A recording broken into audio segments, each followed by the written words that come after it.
Welcome. This training includes several examples and demonstrations. If you are willing to follow along and try those examples yourself, you will need to set up a small Kafka cluster and some other essential tools. In this appendix lecture, I'll provide detailed instructions to set up the exact environment that I'm using to create and test the examples. The first and the most important is a Kafka cluster. This training is using three different Kafka cluster setups: Apache Kafka cluster, Confluent Kafka cluster, and Apache Kafka cluster container. Most of the initial examples would be using a 3-node Apache Kafka cluster. I have set up it on my Windows machine. You can set up the same on Windows, Mac, or on a Linux machine. The process is essentially the same, and I'll be giving you clear instructions for the same. Some of the examples in this course will be using Avro serialization and schema registry. These two tools are not available in the Apache distribution. Hence, we will be using the Confluent Community Edition for those examples. Finally, the later sections of the examples are using a Docker container for running a 3-node Kafka cluster. This approach of running a Docker container is an alternative to the first approach and could be the most convenient method to set up a local Kafka cluster on your machine. Great! Other than the local Kafka cluster, you must also have the following tools configured on your machine: JDK, IntelliJ IDEA, and Docker Desktop. I'm assuming that you already have these three tools installed and configured on your local machine. These installations should be straightforward. However, I have some links to the official documentation for these tools. You can leverage the documentation for installation instructions. You can verify your JDK installation using java-version command from the console. I'm doing it on my Windows machine. However, you should be doing a similar check on whatever operating system that you have. For IntelliJ IDEA, you can start your IDE and try creating a new Maven project. Make sure you have JDK 1.8 as your SDK. Try creating a Hello World Java application.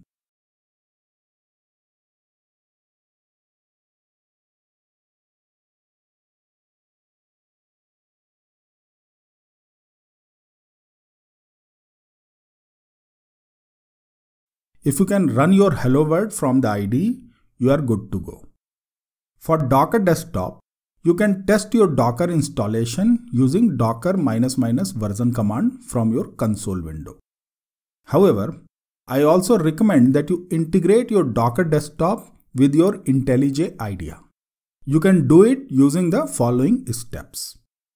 Start IntelliJ IDE settings. Search for Docker plugin and make sure it is installed. If the Docker plugin is installed correctly, you should also see a Docker menu item. Add a new Docker connection details and provide TCP socket host and port. The configuration shown here should be the default setting, and it should be valid for you as well. However, you can see the exact details in Docker Desktop settings. Once you configure it correctly, you should be able to see Docker under the Services tab in your IntelliJ IDEA. You can start the connection and look at the list of available containers and images. You can delete a container and also close the connection. Great! I'm assuming you have all these three things set up correctly and verified as explained here. In case of difficulties, you may want to refer to corresponding documentation. A link to IntelliJ IDEA Docker support is also included. Great! Now it's time to set up Kafka. Let me explain the first type of installation, the Apache Kafka installation. The first thing that you need is a Kafka binary distribution. You can download it from the official Kafka website. However, for your convenience, I have included a pre-configured binary for you. It should be available as a zip file in the lecture resources. download the Apache Kafka binary zip file and uncompress it into a directory. If you are on the Windows platform, I recommend you to uncompress it in C drive or in D drive. Alternatively, you can have it in a folder, but don't uncompress it in a long and deep directory location, such as My Documents or in Downloads folder. The uncompressed folder should have the following structure. The next step is to configure your Kafka home environment variable.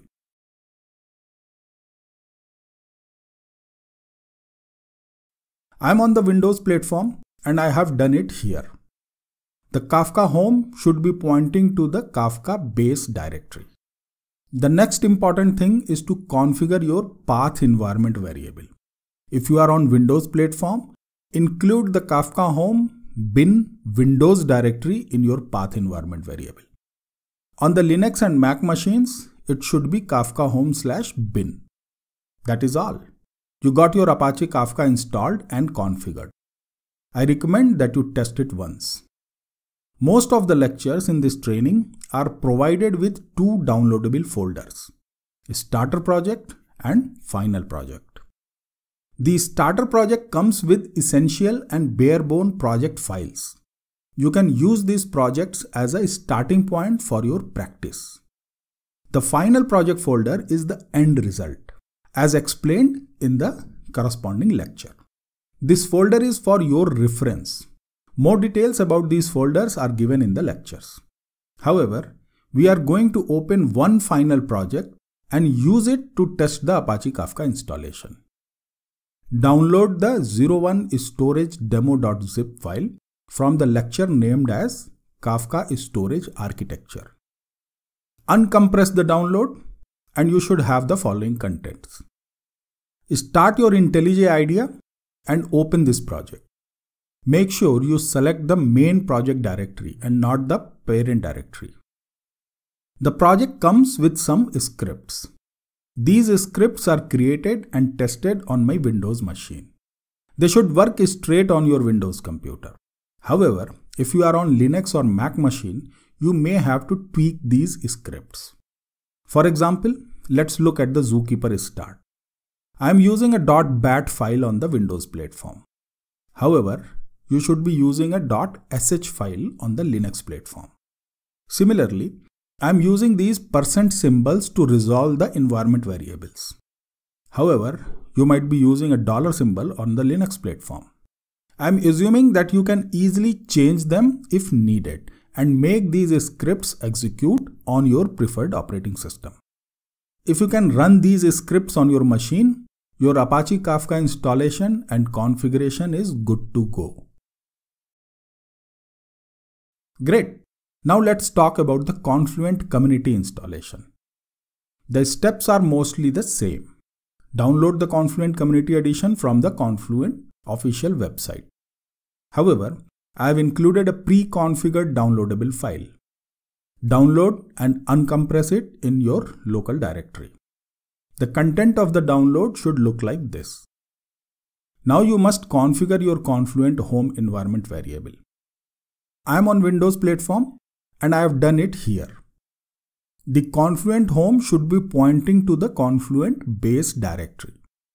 If you have already included Apache Kafka bin directory in your path environment variable, then you cannot include the Confluent bin to the path.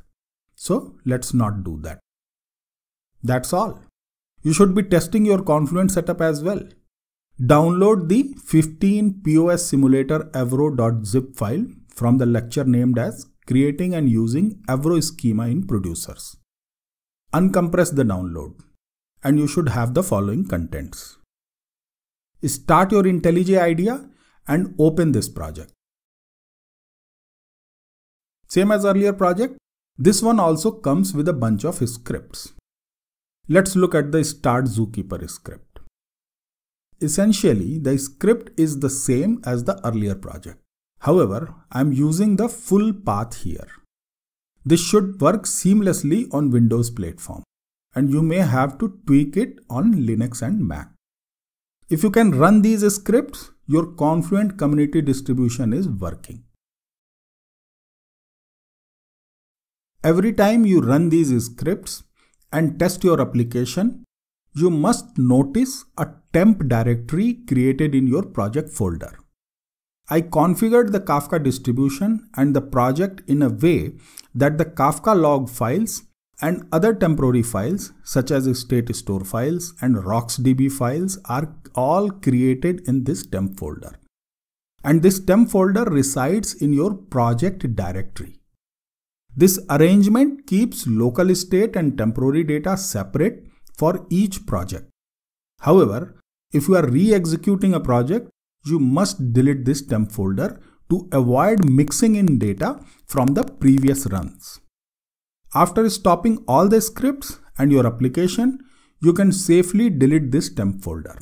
There is no harm, and it is standard practice during the development and unit testing. And this temp folder thing applies to all three types of Kafka setup. I mean Apache Kafka, Confluent Community, as well as the Docker container. Great.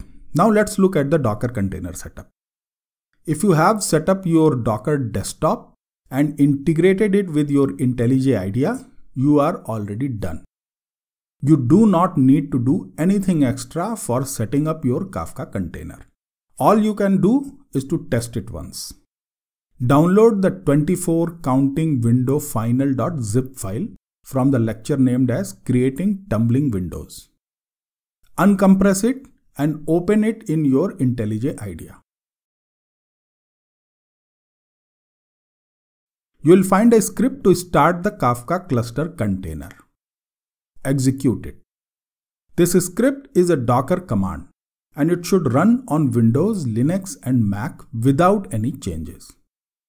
Once your script starts running, leave it there. Now you can check if you are able to connect to Kafka cluster. Start the create topic script and you should see a success message. But remember, the create topic script is using Apache Kafka setup that we completed earlier. Your Kafka server is running in Docker container. However, client tools such as Kafka topics and console producers will be running from the Apache Kafka distribution. So, you must have the Apache Kafka distribution to work with the Docker containers. You can start your services tab, connect to Docker, and look at the running container. Once you are done with your example, after stopping all other things, you must delete the container as part of your cleanup activity. Deleting the container before the next run is the same as removing the temp folder in your project directory. So, don't forget to delete the container between subsequent runs. That's all. Good luck with your training. Keep learning and keep growing.